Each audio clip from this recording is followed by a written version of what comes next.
പ്രിയപ്പെട്ട ഷാലോം പ്രേക്ഷകരെ, നാളെ ഇതുവരെ നമ്മൾ പല എപ്പിസോഡുകളിലൂടെയും തണൽ മരങ്ങൾ എന്ന പ്രോഗ്രാമിലൂടെ വളരെയധികം വ്യക്തികളെ പരിചയപ്പെട്ടു.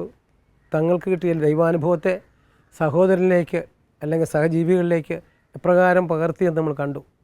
ഇന്ന് നമ്മളോടൊപ്പം ഉള്ളത് എറണാകുളത്ത് മരടിലുള്ള സാമൂഹ്യ പ്രവർത്തനം ചെയ്യുന്ന, അതായത് ആതുര ശുശ്രൂഷകൾ ചെയ്യുന്ന, വിശക്കുന്നവന് ഭക്ഷണമായി, വീടില്ലാത്തവന് വീടായി, അതോടൊപ്പം തന്നെ വിവാഹം നടക്കാത്ത പെൺകുട്ടികൾക്ക് സഹായകമായി മാറിയ ഏതാനും ചെറിയ സാധാരണക്കാരായ മനുഷ്യർ ഒരുമിച്ച് ചേർന്ന് നടത്തുന്ന സാമൂഹ്യ പ്രവർത്തനങ്ങളും അവരിലൂടെ നടക്കുന്ന ആത്മീയ ഉണർവും നമുക്ക് ശ്രവിക്കാം.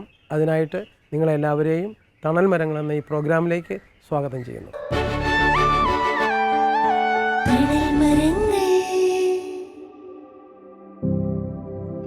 സുവിശേഷാത്മകമായി സമൂഹത്തിൽ നന്മയുടെ പ്രകാശം പരത്തുന്ന ജീവിതങ്ങൾ, അഗതികളെയും ആലംബഹീനരെയും ചേർത്തു പിടിക്കുന്നവർ.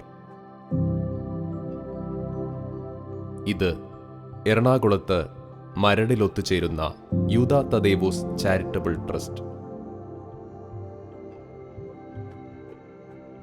തെരുവിൽ ഭക്ഷണം നൽകിയും സമീപത്തെ അഗതി മന്ദിരങ്ങളിൽ ഭക്ഷണം നൽകിയും സമൂഹത്തിലെ നിരാലംബരെ സഹായിച്ചും പ്രവർത്തിക്കുന്ന ഒരു സ്നേഹക്കൂട്ടായ്മ. ഈ പ്രദേശത്തെ അനേകർ ഒത്തുചേർന്ന് ചെയ്യുന്ന ഈ ശുശ്രൂഷയെക്കുറിച്ചും ഈ കൂട്ടായ്മയെക്കുറിച്ചും ഇതിൻ്റെ പ്രസിഡന്റ് എബ്രഹാം നമ്മോട് പങ്കുവയ്ക്കുന്നു. അപ്പോൾ അവറാച്ചൻ സാറ് ആദ്യമായിട്ടൊന്ന് സ്വയം ഒന്ന് പരിചയപ്പെടുത്താമോ നമ്മളോട്? ഞങ്ങളുടെ കുടുംബത്തിൽ ഇപ്പോൾ ഭാര്യയും 2 മക്കളുമുണ്ട്. അവർ രണ്ടുപേരും പുറത്താണ്, ജോലി സംബന്ധമായിട്ട് പുറത്താണ്. അവരുടെ ഭാര്യമാരും കുട്ടികളും ഞങ്ങളുടെ കൂടെ തന്നെയുണ്ട്. അല്ലാതെ കുഴപ്പമില്ലാത്തൊരു ജീവിതമാണ് ഞങ്ങൾ നയിക്കുന്നത്. ദൈവക്ക് പറയാൻ അതുകൂടി പറയണമല്ലോ. മറ്റൊന്ന്, നമ്മുടെ ഈ ഷാലോം ടി വിയിലെ തണൽ മരങ്ങൾ എന്ന പ്രോഗ്രാം ഇടയ്ക്ക് കാണാറുണ്ട്. അപ്പോൾ ആ തണൽ മരങ്ങളിലൂടെ അനേകം മനുഷ്യരെ കർത്താവ് സ്പർശിക്കുന്നുണ്ട്. ഇന്ന് അവറാച്ചൻ സാറിനെയും സുഹൃത്തുക്കളെയും ഒക്കെയാണ് ഷാലോം ടി വി പരിചയപ്പെടുത്താൻ പോകുന്നത്. അതുകൊണ്ട് ഈ തണൽ മരങ്ങൾ എന്ന പ്രോഗ്രാമിലേക്ക് സ്നേഹപൂർവ്വം സ്വാഗതം ചെയ്യുന്നു. ഈശോ മിശിഹായ്ക്ക് സ്തുതി. വാസ്തവത്തിൽ സ്വസ്ഥമായിട്ട് ജീവിക്കാവുന്ന ഒരു സിറ്റുവേഷൻ ഉണ്ട്. എന്താണെന്ന് പറഞ്ഞാൽ ഭാര്യ സർക്കാർ ഉദ്യോഗസ്ഥ, നമ്മളും സർക്കാർ ഉദ്യോഗസ്ഥൻ, അതോടൊപ്പം മക്കളുമൊക്കെ പുറത്തൊക്കെയാണ്. പിന്നെ അതിനിടയിൽ എങ്ങനെയാണ് ഈ ഒരു ശുശ്രൂഷ രംഗത്തേക്ക് കടന്നു വരാനിടയിൽ? ഞാനൊരു 25-30 വർഷം മുമ്പ് തന്നെ അനാഥാലയങ്ങൾ സന്ദർശിച്ചിരുന്നു. ക്രിസ്മസൊക്കെ ഒരു സെൻറ്റ് ജോസഫ് വൈഫ് എന്നും പറഞ്ഞിട്ട് ഫോർട്ട് കൊച്ചിയിൽ കന്യാസ്ത്രീമാർ നടത്തുന്ന അവിടെ ഞാൻ എല്ലാ വർഷവും എൻ്റേതായിട്ടുള്ളൊരു കോംപ്ലിമെൻറ്റും അവിടെ പോയി കേക്ക് മുറിക്കലൊക്കെ ചെയ്തുകൊണ്ടിരുന്നു. അപ്പോൾ അന്നും പലരുടെയും അവിടെ ചെന്ന് കാണുമ്പോഴുള്ള പലരുടെയും ജീവിതചാരികൾ കാക്കുമ്പോൾ നമ്മളെ കാട്ടി എത്രയോ ദയനീയമായിട്ടാണ് മറ്റുള്ളവർ ജീവിക്കുന്നത്. മക്കളുണ്ടായിട്ടും നോക്കാൻ ആളില്ലാതെ വരുന്നു. മറ്റേത് മക്കൾ തിരസ്കരിച്ചിട്ട് അവിടെ ഒന്ന് താമസിക്കുന്നവരുണ്ട്. അവരുടെ ദയനീയ സ്ഥിതി 10 പ്രസവിച്ച ഒരു തള്ള അവിടെയുണ്ട്. അതാണ് ഏറ്റവും വലിയ ദയനീയ ഞാൻ പോകുന്ന കാലങ്ങളിൽ. അതുപോലെ തന്നെ ഒരു സംസ്കൃത കോളേജിലെ ഒരു പ്രിൻസിപ്പള് അവിടെ അവരുടെ വസ്തുവകളൊക്കെ അനിയത്തിൻ്റെ മക്കളൊക്കെ അപഹരിച്ചിട്ട് അവരും അവിടെ വന്ന് കിടക്കുന്നുണ്ട്. അപ്പോൾ അവരൊക്കെ മരിച്ചും പോയൊക്കെ. അപ്പോൾ അവരുടെയൊക്കെ ജീവിതമൊക്കെ കണ്ടു കഴിഞ്ഞപ്പോൾ നമ്മുടെ ജീവിതത്തെക്കാട്ടി എത്രയോ നല്ലൊരു ബുദ്ധിമുട്ടായിട്ടാണെങ്കിലും പക്ഷേ അവരെ നോക്കാനായിട്ടിവിടെ കന്യാസ്ത്രീമാരുണ്ടെന്നുള്ളതാണ്. അത് നാനാജാതി മതസ്ഥരുള്ള ആളുകളാണ് അവിടെ താമസിക്കുന്നത്. അപ്പോൾ അവരെയൊക്കെ കണ്ടു കഴിഞ്ഞപ്പോൾ അതിങ്ങനെ തുറന്നു വന്നപ്പോഴാണ് ഇവിടെ യൂണിറ്റ്, ഒരു സെൻറ്റ് ജൂഡ് യൂണിറ്റ് എന്നും പറഞ്ഞിട്ട് ഞങ്ങളുടെ യൂണിറ്റ് ഉണ്ട്. അവിടെ ഒരു കൊച്ചുകൾ നടത്തിയിരുന്നത്, അതായത് ചെറുപ്പക്കാർ പിള്ളേർ യൂത്ത്, ആ യൂത്ത് നടത്തി അവരെ പെണ്ണുങ്ങളൊക്കെ കല്യാണം കഴിച്ചു പോയി. ചെറുപ്പക്കാരൊക്കെ വീട്ടുകാരവും ജോലി സംബന്ധമായിട്ട് വന്നപ്പോൾ ഇത് നടത്തിക്കൊണ്ടുപോകാൻ പ്രായവുമായിട്ട് ബുദ്ധിമുട്ട് വന്നപ്പോൾ ഞങ്ങൾ ഏറ്റെടുക്കുകയാണ് ഉണ്ടായത്. ഏറ്റെടുക്കുകയാണ് വാസ്തവത്തിൽ ഇപ്പോഴത്തെ സെൻറ്റ് ജൂഡ് വിശുദ്ധ യൂദാ തദേവൂസ് ചാരിറ്റബിൾ ട്രസ്റ്റ് എന്ന് പറഞ്ഞിട്ട് ഞങ്ങൾ 4 പേരാണ് അതിനകത്തെ മെയിൻ ആളുകൾ. ബാക്കിയുള്ള ആളുകൾ എല്ലാവരും തന്നെയുണ്ട്. പല സമുദായത്തിൽപ്പെട്ട ആളുകളും ചെറുപ്പക്കാരും ചേച്ചിമാരും ചേട്ടന്മാരും ഒക്കെ ഉണ്ട്. ഇവരൊക്കെ കൂട്ടായിട്ട് നിന്നിട്ടാണ് ഈ ആഹാരമൊക്കെ നമ്മൾ ഉണ്ടാക്കി കൊടുക്കുകയാണ്. ആദ്യകാലങ്ങൾക്ക് പൊതിച്ചോറൊക്കെ കൊടുത്തിരുന്നെങ്കിലും പിന്നെ കൊറോണ വന്നപ്പോൾ നമ്മൾ പൊതിച്ചോറ്, ആഹാരം ഉണ്ടാക്കാൻ പാടില്ല, കൂട്ടായിട്ട് നിൽക്കാൻ പാടില്ല എന്നൊക്കെ വന്നു കഴിഞ്ഞപ്പോൾ നമ്മൾ പൊതിച്ചോറുകളും ആഹാര സാധനങ്ങളും നമ്മൾ കൊടുത്തേക്കണം. നിർത്തിയിരുന്നില്ല ഒന്നും. എന്നിട്ട് ഇപ്പോൾ എന്ന് പറഞ്ഞാൽ നമുക്കൊരു 100-150 പേർക്ക് കൊടുക്കാനുള്ള സൗകര്യം നമുക്ക്, അതിൻ്റെ പാത്രങ്ങൾ വരെ നമുക്കെല്ലാം ഉണ്ട്, മെഷീനറി വരെ നമുക്കെല്ലാം ഉണ്ട്. അതൊക്കെ നമ്മളൊക്കെ ദൈവം ഉണ്ടാക്കി തന്നതാണ്. അത് ഞങ്ങൾ കാത്തു സൂക്ഷിച്ച് ഭംഗിയായിട്ട് കൊണ്ടുപോകും. അപ്പോൾ ഇത്രയും പേരെ കൂട്ടിയിണക്കി കൊണ്ടുപോകാൻ സാധിക്കുന്നത് എങ്ങനെയാണത്? അത് നമ്മൾ കൊടുക്കുന്ന സ്നേഹമായിരിക്കാം. അവർ നമ്മുടെ പെരുമാറ്റമായിരിക്കാം. അവരും കൂടെ വളരെ നന്നായിട്ട് ഞങ്ങളിത് ആളുകൾ അറിഞ്ഞു പിടിച്ചൊക്കെ ഞങ്ങളുടെ അടുത്ത് എൻ്റെ കുറച്ച് പൈസയൊക്കെ തരും. അതൊക്കെ വെച്ചിട്ട് ആ കിട്ടുന്ന പൈസക്കനുസരിച്ചുള്ള ഫുഡ് ഉണ്ടാക്കിയിട്ട് അത് നമ്മൾ വെറുതെ ഒരു പച്ചക്കറിയും ഒരു അച്ചാറൊന്നും അല്ല, നമ്മളൊരു നോൺ വെജിറ്റേറിയൻ ഫുഡ് കറി ഉണ്ടാവും, ഒരു വെജിറ്റേറിയൻ കറി ഉണ്ടാവും, ഒരു ഒഴിച്ചുകൂട്ടലുണ്ടാവും, അച്ചാറൊക്കെ ഉണ്ടാവും. അത് നമ്മളിവിടുന്ന് ചോറോടെ അവിടെ കൊണ്ട് കൊടുത്തിട്ട് അവർക്ക് ആദ്യത്തെ കൊടുക്കും. ബാക്കി വരുന്നത് വൈകുന്നേരം ഒരു ദിവസം ഫുള്ളായിട്ട് തന്നെ നമ്മൾ കൊടുക്കുന്നത്. എല്ലാവരും പലരും അപ്രിഷ്യേറ്റ് ചെയ്തിട്ടുണ്ട്. കൂടാതെ തന്നെ പലരും കോംപ്ലിമെൻ്റൊക്കെ ഞങ്ങൾക്ക് ഇത് ചെയ്യുന്നതിനുള്ള ഒരു പ്രോത്സാഹനമായിട്ട് പലരും കോംപ്ലിമെൻ്റൊക്കെ തന്നിട്ടുണ്ട്, മെറ്റീരിയൽസൊക്കെ തന്നിട്ടുണ്ട്. ചിലവരൊക്കെ അരിയും സാധനങ്ങളൊക്കെ ഞങ്ങൾക്ക് സപ്ലൈ ചെയ്യുന്നുണ്ട്. അത് വലിയ പ്രസ്ഥാനം കൊണ്ട് മാത്രമല്ല, മാനസിക ഉല്ലാസം ദൈവകൃപയാൽ അതേ നമ്മൾ പറയാനുള്ളൂ. കാരണം മറ്റുള്ളവർക്ക് ഇന്ന് ഫുഡ് കൊടുക്കുമ്പോൾ അതിൽ നിന്ന് കിട്ടുന്നതും അവരുടെ മുഖം, ആ ഊണ് കഴിച്ചിട്ടുള്ള അവരുടെ മുഖം, പിന്നെ ഞങ്ങൾ ഇവിടെ ഈ ചേച്ചിമാരൊക്കെ നല്ല പ്രിപ്പറേഷൻ ചെയ്യുന്ന ആളുകളാണ്. അവരെങ്ങനെ കൂട്ടിയിട്ടാലും ആ കറികളൊക്കെ നല്ല കറികളായിരിക്കും. അതൊക്കെ അവർ പറയും, അനാഥരായിട്ടുള്ള അവശരായിട്ടുള്ള ആളുകൾ പറയും, ഞങ്ങൾക്ക് ഇന്നൊരു നല്ലൊരു ഊണ് കഴിച്ചു. അത് കേൾക്കുമ്പോൾ നമുക്ക് അത്രയും വലിയ വേറെ സന്തോഷം വേറെ ഒന്നുമില്ലല്ലോ. അങ്ങനെയൊക്കെ പോകുന്നു. ഇങ്ങനെ ഈ ട്രസ്റ്റ് ഇങ്ങനെ മുന്നോട്ട് പോകുമ്പോഴേ ഇതിന് പിന്നെ ഗൈഡ് ചെയ്യാനായിട്ട് വേറെ വല്ല ആൾക്കാരും ഉണ്ടോ? നമ്മുടെ പള്ളിയിൽ നിന്നോ അല്ല മറ്റേ? ഇല്ല, ഞങ്ങൾ സ്വതന്ത്രമായിട്ട് തന്നെയാണ് പ്രവർത്തിക്കുന്നത്. ഓക്കെ. ഒരു ഭവനത്തിൽ ഒത്തുചേർന്ന് ഇവർ ഭക്ഷണം പാകം ചെയ്യുന്നു. പ്രാർത്ഥനയോടെ പങ്കുചേരുന്ന ഒരു സ്നേഹ ശുശ്രൂഷ. പിന്നീട് പൊതിച്ചോറുകളാക്കി ഇവർ യാത്രയാകുന്നു. സമീപത്തെ അഗതി മന്ദിരങ്ങളിലും ഇവർ ഭക്ഷണം എത്തിച്ചു നൽകുന്നു. വലിയ സന്തോഷത്തോടെ, സുവിശേഷ ചൈതന്യത്തോടെ ഇവർ ഈ പ്രേക്ഷിത ശുശ്രൂഷ ഒരു മനസ്സോടെ നിർവഹിക്കുന്നു.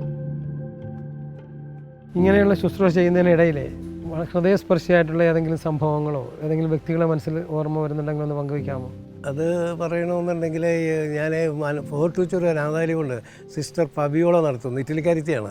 അവരെ കണ്ടാൽ തന്നെ ഒരു വടി പോലെ ഇരിക്കുന്ന എല്ലൊക്കെ വളരെ സൂക്ഷിച്ചിട്ടുള്ളതാണ്. അവരെ കയ്യിൽ അറ്റ ടൈമിൽ 3-4 കുട്ടികൾ കയ്യിലും കാലയിലും ഒക്കെ ആയിട്ട് തൂങ്ങിപ്പിടിച്ച് കിടക്കുന്നതാണ് ഞാൻ പലപ്പോഴും ചെല്ലുന്നത്. ഞാനും ഞങ്ങളുടെ ട്രസ്റ്റിലെ ആൾക്കാർക്ക് ചെല്ലുന്നത്. അതിലൊരു കുട്ടി വളരെ ദയനീയമായ രീതിയിൽ ജനിച്ചപ്പോൾ തൊട്ട് ബെഡ് റിട്ടേണാണ്. ഞാൻ കാണുന്ന സമയത്ത്, ഞങ്ങൾ കാണുന്ന സമയത്ത് 1.5 വയസ്സ് ഏകദേശം കാണുള്ളൂ. ഇപ്പോൾ ഒരു 3-3.5 വയസ്സായി കാണും. ഈ കുട്ടീനെ ശരിക്കും ഹൃദയത്തിൽ അതൊരു വലിയൊരു ബുദ്ധിമുട്ടായിട്ട് എനിക്ക് തോന്നി.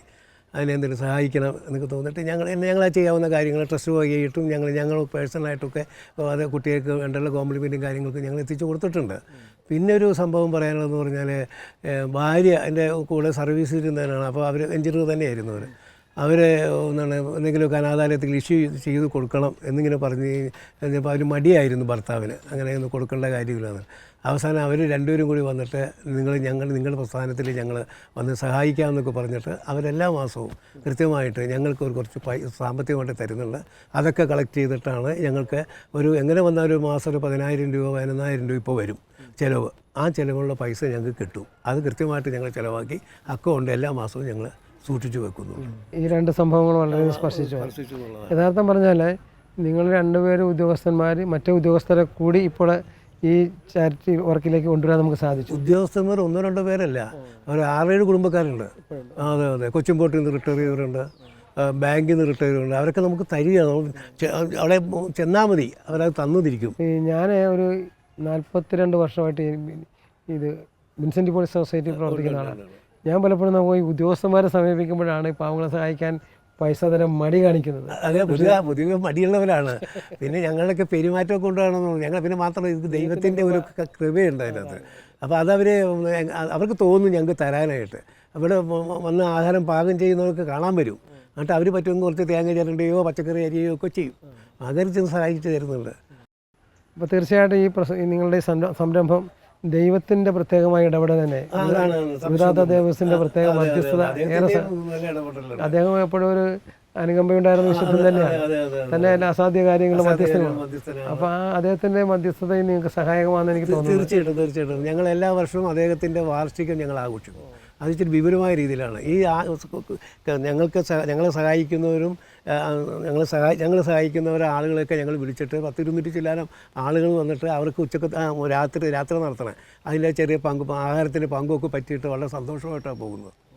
ഇവിടുത്തെ കരപ്രമാണിമാരെ, കരപ്രമാണം എന്ന് പറഞ്ഞാൽ രാഷ്ട്രീയക്കാരെ ആൾക്കാരൊക്കെ വിളിച്ചിട്ട് നമ്മളത് ആഘോഷമായിട്ട് നടത്തും. അത് വലിയ അപ്രിസിയേഷനാണ് ജനങ്ങളിൽ, ഈ പ്രദേശത്തുള്ളവർക്ക് ഒരു അപ്രിസിയേഷനാണ്. അങ്ങനെയൊക്കെ ഭംഗിയായിട്ട് പോകുന്നു. ദൈവകൃപയാലയ എന്ന് പറഞ്ഞാൽ ദൈവത്തിൻ്റെ വലിയൊരു ഇടപെടൽ ഇതിനകത്തുണ്ട് എന്നുള്ള കാര്യത്തിൽ യാതൊരു സംശയമില്ല. ഞാൻ ഇടയ്ക്കൊക്കെ വിചാരിക്കും എന്തിനൊക്കെ പണിയാണ്, പക്ഷേ എനിക്കിത് യഥാർത്ഥം എൻ്റെ റിട്ടയർമെൻറ്റ് ലൈഫ് കഴിഞ്ഞ ശേഷം എനിക്ക് ദൈവം തന്ന ഒരു ജോലിയാണെന്നാണ് ഞാൻ കണക്കാക്കുന്നത്. സമയം പോകുമെന്ന് അറിയുന്നില്ല. റിട്ടയർമെൻറ്റ് കഴിഞ്ഞിട്ട് ഇപ്പോൾ ഒരു 10 വർഷത്തോളം ആയ ഒരാളെ കണ്ടാൽ ഇപ്പോൾ തോന്നിയല്ലോ 10 വർഷം ആയെന്ന്. എനിക്ക് അങ്ങനെ വേറെ ടെൻഷനൊന്നുമില്ല. ഞാനിങ്ങനെ കൂളായിട്ട് നടക്കണം, ആ കൊടുത്ത് ഇതും നടക്കണം. അവരെ സ്നേഹിക്കുകയും അവരെ സേവിക്കുകയും അവരെ വേണ്ടി ജീർണിക്കുകയും ചെയ്യുന്നവനാണ് കർത്താവ്. ആ കർത്താവിൻ്റെ ജോലി ഏൽപ്പിച്ചത് തന്നെയാണ് അത് ദൈവത്തിൻ്റെ ഒരു വരദാനമാണെന്ന് ഞാൻ വിചാരിക്കണം. കർത്താവിനെ പോലെ തന്നെ എനിക്ക് വലിയ കൂടെ നിൽക്കുന്നവരൊക്കെ അവരൊക്കെ അതിന് മനസ്സ് കാണിക്കുന്നുണ്ടല്ലോ. ഞാൻ ശരിക്കും അവിടെ ചെന്നിട്ട് എന്തെങ്കിലുമൊക്കെ കാണിച്ചു കൂട്ടുള്ളൂ. ബാക്കി അവർ തന്നെയാണ് ഈ ആഹാരം വെക്കുന്നതും പ്രിപ്പയർ ചെയ്യുന്നതും ഈ കൊണ്ട് കൊടുക്കാനുള്ളത് വണ്ടി വിളിക്കലും ഒക്കെ കാര്യങ്ങളൊക്കെ അവർ ചെയ്യും. ഞാൻ അതിൻ്റെ കൂടെ ഒരു സ്റ്റാമ്പായിട്ട് നിന്നിച്ചാൽ മതി, അവരൊക്കെ എല്ലാം ചെയ്തോളും. നമ്മളതിനെ നോക്കേണ്ട കാര്യമില്ല, അതന്നെ വേണ്ടതുപോലെ അവർ ചെയ്യുന്നുണ്ട്. അപ്പോൾ ദൈവത്തിൻ്റെ പ്രത്യേക ഇടപെടലും വരുന്നവരെയും ദൈവം സ്പർശിക്കുന്നതുകൊണ്ടാണ്. തീർച്ചയായിട്ടും ആയിരിക്കണം. ശരി, കൊള്ളാം. പ്രൈസ്. എൻ്റെ പേര് ട്രീസ. ഞാൻ ഈ വിശുദ്ധ യൂദാർത്തദേഴ്സ് ട്രസ്റ്റിലേക്ക് വന്നിട്ട് 6 വർഷമായി. ഈ 6 വർഷമായതിൽ എനിക്ക് ഒത്തിരി അനുഭവങ്ങൾ ഉണ്ടായിട്ടുണ്ട് ഇതിൽ നിന്ന് തന്നെ. ഞങ്ങൾ ഇത് നടത്തണമെന്ന് വെച്ചാൽ ഇത് കുറച്ച് പിള്ളേർ കൂടി, യൂത്തിലെ പിള്ളേർ കൂടി നടത്തിയിരുന്ന സംഗതിയാണ്. ആ ഒരു ഇത് പിള്ളേർ ഓരോരുത്തരായിട്ട് കല്യാണം കഴിഞ്ഞ് പോയതിന് ശേഷം ഇത് അവർ നിർത്തലാക്കിയപ്പോഴാണ് ഞങ്ങൾ ഇതിലേക്ക് വന്നത്. ഞങ്ങൾ 4 പേരാണ് ഇതിനായിട്ട് നിൽക്കണമെങ്കിലും ഞങ്ങളുടെ അയൽപക്കത്തൊക്കെയുള്ള എല്ലാ ജാതി മതസ്ഥരും ചേർന്നുള്ള ഒരു പരിപാടിയാണിത് ചെയ്യണത്. ഇന്ന ആൾക്കാരെന്നില്ല, ആണും പെണ്ണും എല്ലാം വന്ന് സഹകരിച്ച് ഇത് മാസത്തിൻ്റെ 2ാമത്തെ ആഴ്ച ഞങ്ങൾ ഭക്ഷണം കൊടുക്കണത്. ഒന്നുകിൽ വഴിയോരത്ത് അല്ലെങ്കിൽ ഓരോ അനാഥ മന്ദിരത്തിൽ, അങ്ങനെ ഓരോ സ്ഥലത്ത് കൊണ്ടുപോയി തലേ മാസം തന്നെ ഞങ്ങളത് ഇതാക്കി വെക്കും. ഇന്ന സ്ഥലത്ത് എവിടെ കൊടുക്കണോ എന്നുള്ളത് തീർച്ചപ്പെടുത്തി വെച്ച് ഞങ്ങൾ ഓരോ സ്ഥാപനങ്ങളിലും കൊണ്ടുപോയി കൊടുത്ത് ഭയങ്കര ഒരു പ്രത്യേക ഒരു കൂട്ടായ്മയായിട്ട് ഞങ്ങളതിപ്പോൾ കൊണ്ടുപോകണേണ്. ഇപ്പോൾ ഈ 6 വർഷമായിട്ട് ഞങ്ങൾ പുണ്യാളൻ്റെ ആ ഒരു മാധ്യസ്ഥയിൽ ഞങ്ങൾ ഈ നടത്തുന്ന പരിപാടി ഇപ്പം ചെറുതായിട്ട് തുടങ്ങി. ഞങ്ങളിപ്പോൾ 200 പേരുടെ വരെയുള്ള ഭക്ഷണങ്ങൾ ഞങ്ങൾ ഉണ്ടാക്കി കൊടുക്കുന്നുണ്ട് ഓരോ മാസത്തിലും. പിന്നെ എനിക്ക് വ്യക്തിപരമായിട്ടെന്ന് പറഞ്ഞാൽ എൻ്റെ പല കാര്യങ്ങളും, എനിക്കൊരു കുടുംബം ഉണ്ടായത് തന്നെ ഞാൻ പുണ്യാളൻ്റെ സഹായത്താലുള്ള ആ മാധ്യസ്ഥം വെച്ച് പ്രാർത്ഥിച്ച് അതിലേക്ക് ഇറങ്ങിയതിന് ശേഷമാണ് എനിക്ക് ഓരോ അനുഭവങ്ങളും ഉണ്ടായതും അതുപോലെ തന്നെ ഇപ്പോഴും നടന്നുകൊണ്ടിരിക്കുന്നതും അങ്ങനെ തന്നെയാണ്. എൻ്റെ മക്കളുടെ കാര്യത്തിലാണെങ്കിലും എൻ്റെ പേരക്കുട്ടികളുടെ കാര്യം എല്ലാം എനിക്ക് പുണ്യാളൻ്റെ സഹായത്താലാണ് നടന്നു വന്നത്. ഞങ്ങൾ ഓരോ മാസവും മുന്നോട്ട് പോയിക്കൊണ്ടിരിക്കുന്നതിന് ഇനി അങ്ങനെ പോകണമെന്നുള്ളതാണ് ഞങ്ങളുടെ പ്രാർത്ഥന. ഞാനാണ് ഇതിൻ്റെ കാശിൻ്റെ കാര്യങ്ങളെല്ലാം കൈകാര്യം ചെയ്യുന്നത്. ഞങ്ങൾ ബില്ല് കൊടുത്തു കഴിഞ്ഞാൽ മാത്രമേ കാശ് എല്ലാവരും സ്വീകരിക്കാറുള്ളൂ. അത് ഞങ്ങളുടെ ആവശ്യത്തിനുള്ള കാശ് ഞങ്ങൾക്ക് കിട്ടുന്നുണ്ട്. ഞങ്ങൾ ആരുടെ അടുത്ത് പോകില്ല, ഞങ്ങളോട് വിളിച്ച് പറയുന്ന ആൾക്കാരുടെ അടുത്ത് പോയി മാത്രമേ ഞങ്ങൾ സ്വീകരിക്കാറുള്ളൂ. ഞങ്ങൾക്ക് കിട്ടുന്ന പൈസ കൊണ്ട് ഞങ്ങളുടെ അന്നത്തെ കാര്യങ്ങൾ നടന്നു പോകുന്നുണ്ട്. അതിൽ കൂടുതലായിട്ട് ഞങ്ങൾക്കൊന്നും സമ്പാദ്യമില്ല, ഞങ്ങളതിൽ ആഗ്രഹിക്കുന്നുമില്ല. ഈ കിട്ടുന്ന കാര്യങ്ങൾ കൊണ്ടും നമ്മളുടെ കാര്യങ്ങളെല്ലാം കടന്നു പോകും. അന്ന് വൈകുന്നേരം തന്നെ ഞങ്ങൾ ഭക്ഷണം കൊടുത്തു കഴിഞ്ഞ് വന്നു കഴിഞ്ഞാൽ വൈകുന്നേരം തന്നെ ഈ കണക്ക് വരവ് ചെലവുകൾക്കെല്ലാം ഞങ്ങൾ കമ്മിറ്റി കൂടി എല്ലാ തീരുമാനങ്ങളെടുത്ത് എല്ലാം അറിയിച്ച് കഴിഞ്ഞിട്ടേ പോകുന്നുള്ളൂ. ഞങ്ങൾക്ക് ഒരു കാശ് ഞങ്ങൾ നീക്കിയിരിപ്പായിട്ട് വരുന്നില്ല. അത്രയുള്ള കാശ് ഞങ്ങൾ സ്വീകരിക്കുള്ളൂ. മറ്റു കൂടുതൽ വരികയാണെങ്കിൽ അടുത്ത മാസം സ്വീകരിക്കാമെന്ന് പറഞ്ഞിട്ടേ കൊടുക്കുള്ളൂ. അതാത് മാസത്തെ രസീതിലായിട്ടായിട്ട് സ്വീകരിക്കുന്നുള്ളൂ. എൻ്റെ വീട്ടിലിട്ടാണ് ഭക്ഷണങ്ങളെല്ലാം ശരിയാക്കുന്നത്. ഞാനും എൻ്റെ കുടുംബത്തിലെല്ലാവരും ഉണ്ടാവും. അതുപോലെ തന്നെ ഞങ്ങളുടെ അയൽനിർത്തല്ല കൂട്ടായ്മകളും കൂടി ചെയ്യുകയാണ് ചെയ്യുന്നത്. ഇതുകൊണ്ട് നമ്മളിതുകൊണ്ട് ഭക്ഷണം കൊണ്ട് അവരെ കൊണ്ട് വിളമ്പി അവർക്ക് കൊടുത്തതിന് ശേഷം നമ്മൾ തിരിച്ചു വരുള്ളൂ. അങ്ങനെ ഞങ്ങൾ ചെയ്യുന്നത്. അതുകൊണ്ട് നമുക്കും ആത്മസമൃദ്ധിയുണ്ട്. നമ്മൾ ചെയ്ത് ഇറങ്ങിയപ്പോൾ നമ്മൾക്ക് നല്ലൊരു സമാധാനവും ഇതും എനിക്ക് കിട്ടുന്നുണ്ട്. പ്രാർത്ഥനയുടെ ശക്തിയാൽ ഒരു മനസ്സോടെ മുന്നേറുന്ന ഒരു സ്നേഹ കൂട്ടായ്മ, ഒരു പ്രദേശത്തിൻ്റെ നന്മയായി മാറുന്ന പ്രേക്ഷിത ശുശ്രൂഷ. നിരാലംബരും അഗതികളുമായ അനേകർക്ക് ആശ്രയമേകി ഇവർ ഈ ദൗത്യം ക്രിസ്തു സ്നേഹത്തിൽ നിർവഹിക്കുന്നു. ഈ ശുശ്രൂഷയുടെ മഹത്വത്തെക്കുറിച്ചും ഇതിൻ്റെ പ്രവർത്തനത്തെക്കുറിച്ചും സെക്രട്ടറിയായ സോളി നമ്മോട് പങ്കുവയ്ക്കുന്നു. ഈ പ്രദേശത്ത് വന്നപ്പോഴേ സോളിയെക്കുറിച്ച് കേട്ടതും സോളിയെക്കുറിച്ച് അറിഞ്ഞതൊക്കെ ഏറെ സന്തോഷമുള്ള കാര്യങ്ങളാണ്. കാരണം വിശുദ്ധ യൂദാർത്തദേഴ്സിൻ്റെ നാമധേയത്തിലുള്ള ഒരു ചാരിറ്റബിൾ ട്രസ്റ്റിലെ സെക്രട്ടറിയാണെന്ന് അറിഞ്ഞത്. ഇദ്ദേഹം എങ്ങനെയാണ് ഈ പ്രവർത്തനങ്ങളിലേക്ക് പങ്കാരനാകാൻ ഇടയായത്? ഞാൻ ഒരു 6 വർഷം മുമ്പ് നമ്മളുടെ യൂത്തിലെ പിള്ളേർ പൊതിച്ചോറുകൾ കളക്ട് ചെയ്ത് വീടുകളിൽ നിന്ന് കളക്ട് ചെയ്ത് അന്ന് തെരുവോരങ്ങളിൽ ഭക്ഷണം കൊടുക്കാൻ പോകുമായിരുന്നു. ഈ യൂത്ത് പിള്ളേരെന്ന് പറഞ്ഞാൽ ആരെ ഉദ്ദേശിക്കുന്നത്? യൂത്ത് എന്ന് വെച്ചാൽ നമ്മളുടെ യൂത്ത് ചെറുപ്പക്കാർ പിള്ളേരായിരുന്നു. അത് എവിടെയുള്ള അത് നമ്മളുടെ മരട് പ്രദേശത്ത് തന്നെ എൻ്റെ അടുത്ത സ്ഥലങ്ങൾ അടുത്ത് തന്നെ താമസിക്കുന്നവർ തന്നെയായിരുന്നു. ആൺകുട്ടികളും പെൺകുട്ടികളുമായിട്ടുള്ള അവർ തന്നെ തുടങ്ങി വെച്ചതാണത്. അന്ന് യൂണിറ്റിൻ്റെ പേരിൽ അത് തുടങ്ങി ആരംഭിച്ചതാണ്. അപ്പോൾ അവരായിരുന്നു അത് ഭക്ഷണം അന്ന് കൊടുത്തുകൊണ്ടിരുന്നത് വെച്ചാൽ അവരുടെ കൂടെ പോകാനായിട്ട് എനിക്കൊരു ദിവസം അവസരം വന്നു.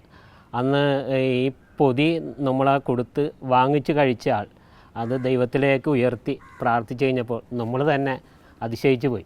നമ്മളൊന്നും ഒന്നുമില്ല എന്നുള്ള രീതിയിൽ തന്നെ ദൈവത്തെ മഹത്വപ്പെടുത്തുവാനായിട്ട് അയാൾ കാണിച്ച ഇത് അന്നാണ് എൻ്റെ മനസ്സിലേക്ക് ഒരു ചെറിയ തീക്കനലായിട്ട് കിടന്നു വെച്ച് അത് പിന്നെ അവിടെ നിന്ന് ജ്വലിച്ച് ഒരു ട്രസ്റ്റ് ആകാനായിട്ട് ദൈവം അവസരം തരികയും ചെയ്യുന്നുണ്ട്. ഇപ്പോൾ ട്രസ്റ്റ് എങ്ങനെയൊക്കെ വർക്ക് ചെയ്യുന്നു? ഇപ്പോൾ ട്രസ്റ്റ് നല്ല രീതിയിൽ തന്നെ പ്രവർത്തിക്കുന്നുണ്ട്.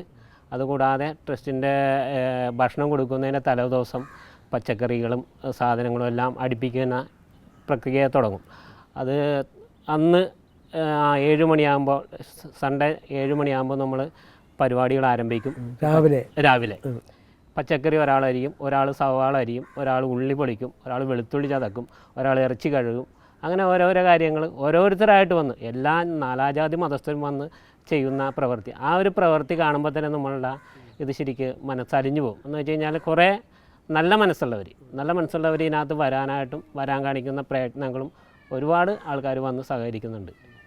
അപ്പോൾ ഇത് ഇങ്ങനെ സഹകരിച്ചിട്ട് എപ്പോഴാണ് ഇത് കൊടുക്കുന്ന ഭക്ഷണം? ഇത് നമ്മൾ 7 മണിക്ക് തുടങ്ങിക്കഴിഞ്ഞാൽ നമ്മളുടെ പരിപാടി ഒരു 9:30 മണിയാകുമ്പോൾ ഈ ഭക്ഷണങ്ങളെല്ലാം കഴിഞ്ഞ് അവിടെ ഒരു കൂട്ടായ്മയുടെ വിജയമാണ്.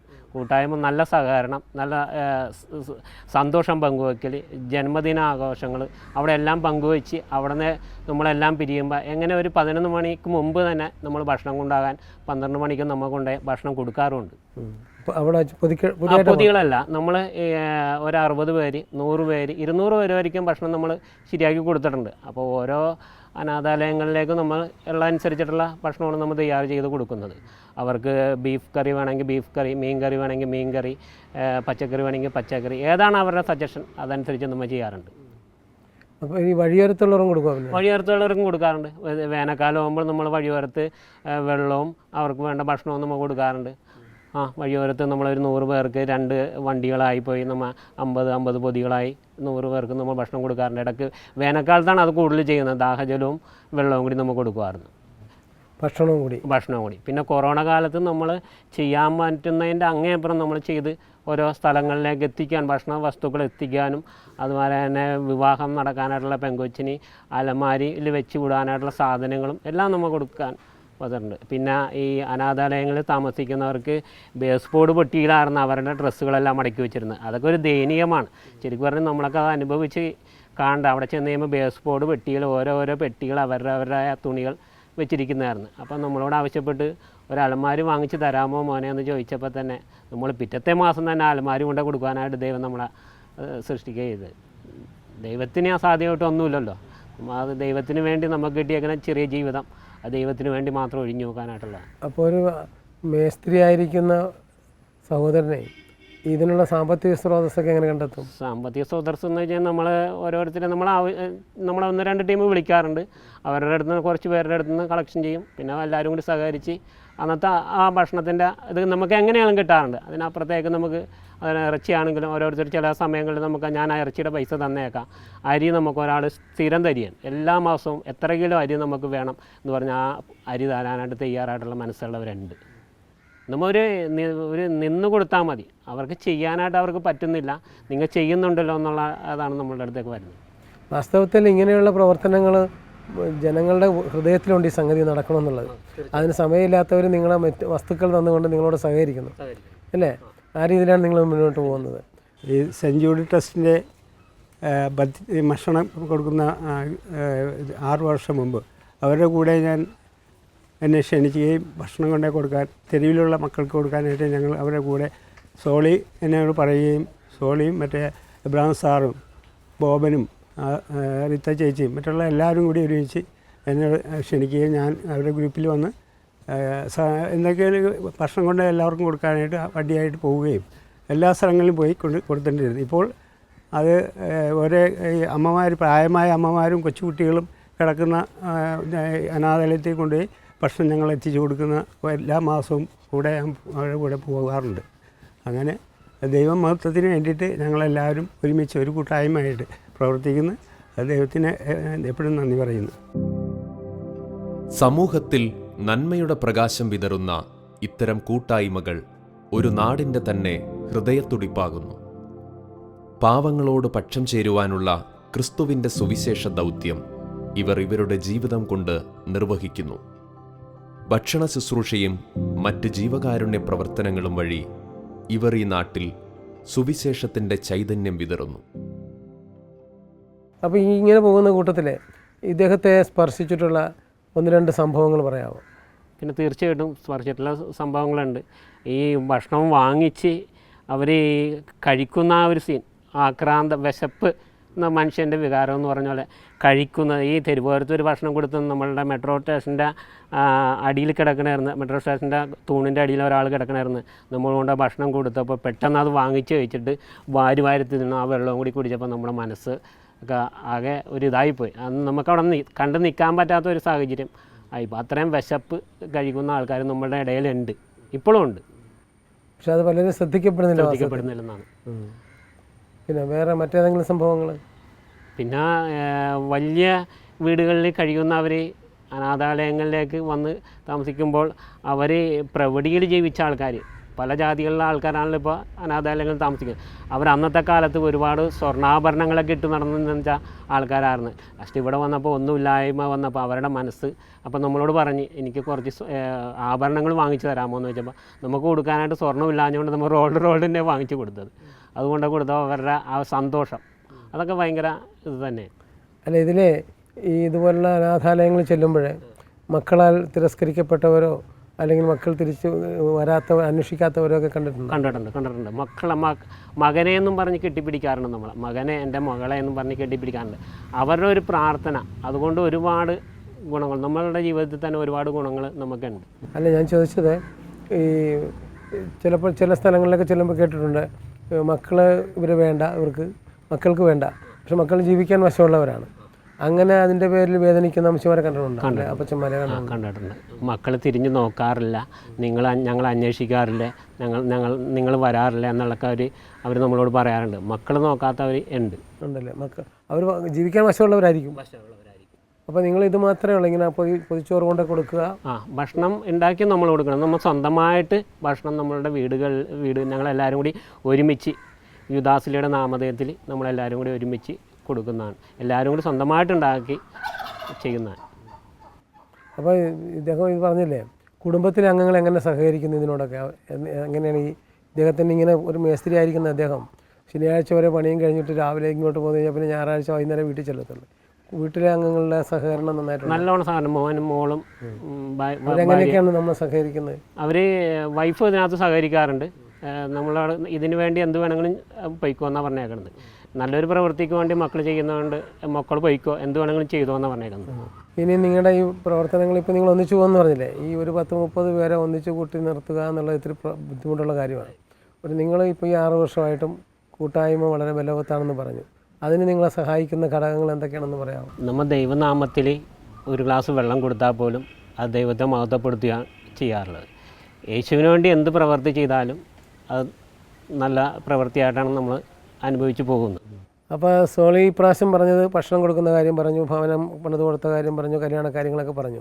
ഇങ്ങനെയുള്ള സഹോദരനെ സ്നേഹിക്കാനും ശുശ്രൂഷിക്കുവാനും അവന് വേണ്ടി ത്യാഗം ചെയ്യുവാനും ഒക്കെ ഒരാൾക്ക് കഴിയണമെങ്കിൽ അതിൻ്റെ പിന്നിൽ ഒരു ആത്മീയമായ എന്തൊക്കെയോ ലഭിച്ചിട്ടുണ്ടാവണം. ഒരു വ്യക്തിപരമായ ദൈവാനുഭവമാകാം, തൻ്റെ തന്നെ ശിക്ഷണമാകാം എന്ന് പറഞ്ഞ് താൻ തന്നെ നിരന്തരമായി ചെയ്യുന്ന കാര്യങ്ങൾ. അതിനേക്കാളുപരി ചിലപ്പോൾ ഒരു മേസ്ത്രി എന്ന നിലയിൽ ജോലി സ്ഥലത്തായാലും ജോലിയും കൂട്ടുകാരിൽ നിന്നൊക്കെ ആയാലും ചിലപ്പോഴുണ്ടാകുന്ന തിരസ്കരണങ്ങളൊക്കെ യേശുവിനെ പ്രതി സഹിക്കുമ്പോൾ അത് ദൈവകൃപയായിട്ട് മാറുകയും ആ കൃപയാണ് ഞായറാഴ്ച ഓടി ഇവിടെ വരാൻ പ്രേരിപ്പിക്കുന്നത്. സഹായിക്കാൻ വേണമെങ്കിൽ അങ്ങനെ സഹായിച്ചിട്ടുണ്ടെങ്കിൽ അതൊന്ന് പറയാമോ? ഒരുപാട് പേരിൽ നിന്നുള്ള സഹനങ്ങളൊക്കെ ഉണ്ടായിട്ടുണ്ടെങ്കിലും നമ്മൾ പരിശുദ്ധ ദീപബലിയിൽ സമർപ്പണവും പരിശുദ്ധ കുർബാന സ്വീകരണവുമാണ് എന്നെ ഈ ഇതിലേക്ക് കൂടുതൽ ആകർഷിച്ചത്. അപ്പോൾ എല്ലാ ദിവസവും പള്ളിയിൽ പോകും? എല്ലാ ദിവസവും പള്ളിയിൽ പോവുകയും പരിശുദ്ധ കുർബാന സ്വീകരിക്കുകയും ചെയ്യാറുണ്ട്. അപ്പോൾ ഇദ്ദേഹത്തിൻ്റെ കൂട്ടുകാരിലോടൊക്കെ വരുമ്പോൾ എപ്പോഴെങ്കിലും ഈശോയെക്കുറിച്ച് പറഞ്ഞതിൻ്റെ പേരിൽ ശുശ്രൂഷകരായി മാറിയവരോ അല്ലെങ്കിൽ മദ്യപാനം നിർത്തിയവരോ അങ്ങനെ വല്ല അറിയാമോ? അങ്ങനെ വല്ലതുണ്ടോ? മദ്യപാനം നിർത്താനായിട്ടുള്ള കുറേ പേര് 2-3 പേരെ ഞാൻ ഇതിനകത്തേക്ക് മദ്യപിച്ചുകൊണ്ടിരുന്നിട്ടുണ്ട്. അപ്പോൾ അവരോട് ഞാൻ പറഞ്ഞു, ഇനി മദ്യപിക്കണ്ട, വേറെ എന്തെങ്കിലും ഇന്ന ഞങ്ങളുടെ കൂടെ സുവിശേഷ വേലക്ക് 2-3 പേരെ അതിനകത്ത് വന്നിട്ടുണ്ട്. മദ്യം ഒഴിവാക്കിക്കൊണ്ട് സുവിശേഷ വേല ചെയ്യാൻ വേണ്ടി നമ്മളുടെ കൂടെ വന്നിട്ടുണ്ട്. സാധാരണക്കാരനായ ഒരു മനുഷ്യൻ എന്ന് തന്നെ പറയാൻ വേണമെങ്കിൽ, വലിയ ആളാണ് എങ്കിൽ തന്നെയും ഒരു മേസ്ത്രിയായി കഠിനാധ്വാനം ചെയ്ത് കുടുംബം പുലർത്തുകയും മക്കളെ പഠിപ്പിച്ച് നല്ല നിലയിൽ എത്തിക്കുകയും മകള് പ്രത്യേകിച്ച് നല്ലൊരു വിവാഹ ബന്ധത്തിലേക്ക് വരാനിടയായി. മാത്രമല്ല ഇതിനിടയിലാണ് താങ്കൾ ചെയ്ത എല്ലാ പ്രവൃത്തികളും. ഈ പ്രവൃത്തികൾക്കൊക്കെ തന്നെ പ്രേരകമായത് താങ്കളുടെ ഡെയിലിയുള്ള പരിശുദ്ധ കുർബാനയാണെന്നും അതോടൊപ്പം തന്നെ അനേകരെ കൂട്ടുകാരെ തന്നെ ഈ ഫീൽഡ്, പ്രത്യേകിച്ച് മേസ്ത്രിമാരുടെ ഫീൽഡിലെ മദ്യത്തിൻ്റെയും മറ്റു പല തിന്മകളുടെയും സ്വാധീനമുള്ളതിനിടയിലെ അവരുടെ ഇടയിലൊരു വെളിച്ചമായി നിൽക്കാനും ക്രിസ്തുവിൻ്റെ ഒരു പരിമളമായി തീരുവാനും സാധിച്ച സോളിച്ചേട്ടനെ പരിചയപ്പെട്ടതിലേറെ സന്തോഷമുണ്ട്. തീർച്ചയായിട്ടും കർത്താവ് ഇദ്ദേഹത്തെയും ഇദ്ദേഹത്തിൻ്റെ കുടുംബത്തെയും അനുഗ്രഹിക്കട്ടെ. ഈശോ മിശിഹായ്ക്കും സ്തുതിയായിരിക്കും. പ്രിയമുള്ളവരെ, ഇത്രയും സമയം നമ്മൾ ഈ തണൽ മരങ്ങൾ എന്ന ഈ പ്രോഗ്രാമിലെ അനേകർക്ക് തണലായി മാറിയ കുറച്ചധികം സഹോദരന്മാരെയാണ് നമ്മൾ കേട്ടത്.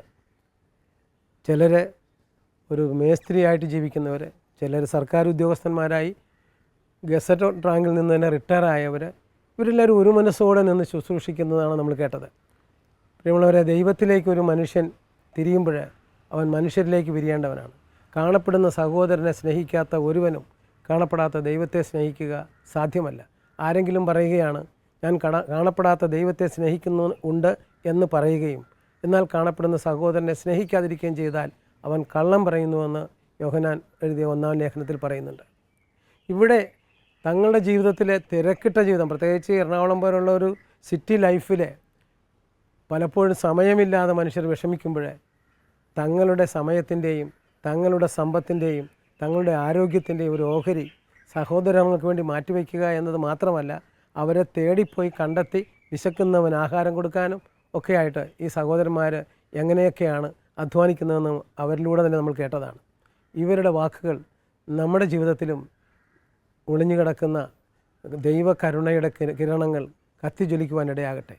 അങ്ങനെ അനേകർക്ക് കാരുണ്യത്തിൻ്റെ പ്രകാശം പകരുന്നവരായി മാറുവാൻ നമുക്ക് കഴിയട്ടെ.